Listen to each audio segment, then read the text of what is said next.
Pero yung Will Navarro, inaay daw ito ng Barangay Ginebra. Kasi wala akong shooter yung Ginebra talaga na deadly eh. Di ba? Napatunayan yan against San Miguel eh. Di ba nung tinali si Maverick Anmisi, wala na silang shooter eh. Sino ba yung mga shooter sa Ginebra? Sige, tapos si Scotty nagpo-point guard. Tapos si Scotty nagpo-focus sa depensa. O, sabi ni Michael, Ginebra kulang ng shooter. O. Tapos sabi ni Nelor Noscor, Idol, sino sa por yung malapit sa katotohanan na lilipat sa BGM Park? Si Parks malabo. Williams? Sinong Williams? Tapos si Slaughter, tsaka si Holt. Si Holt po, type ni Coach Timco niyan. Kaya lang, ang tanong po kasi dyan, didepende ho yan sa pangangailangan pa kasi eto ho yan ha. Eto, pinag-uusapan lang ho natin yung mga trade possibilities ha. Yung San Miguel po, kailangan ng point guard at this point. Kasi medyo tumatanda na ho sila, tapos sila Jericho Cruz, hindi ho talaga sila mga natural playmakers. Kaso, baka hindi gumalaw yung San Miguel at this point kasi nga, gagagaling nila sa championship.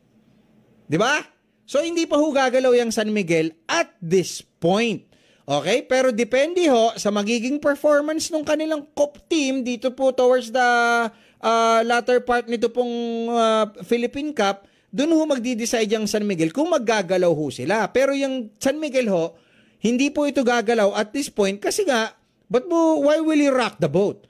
Diba? Tapos pangalawa dyan, yung San Miguel po, babase din ho yan sa magiging posisyon ng mga teams sa darating na draft.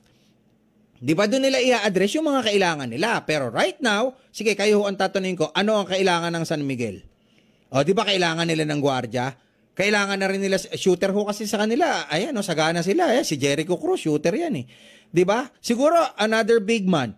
Diba? Kasi ito si Muala Tautua, okay naman ho yung performance ni Muale. Kaya lang, hindi lang ho talaga siya nabibigyan ng break to play, di ba? Pero yun nga yung sinasabi natin, no, right now, since Jurmar is still injured, binibigyan ho siya ng break ngayon. Pero syempre, kailangan ho nila ng big man. Alam niyo si Muala, pag ginamit nilang stretch for to, pwede to, shooter to eh. Di ba? Si Muala Tautua. So, kailangan nila ng isa pang steady big man, di ba? Who plays back to the basket. Okay? So, ayan. So, sa San Miguel side, sino-sino yung mga posibleng matrade? Sino-sino yung mga nakabala na mate-trade dyan? Ayan, isa na. Binanggit nyo na, Vic Manuel. Terence Romeo,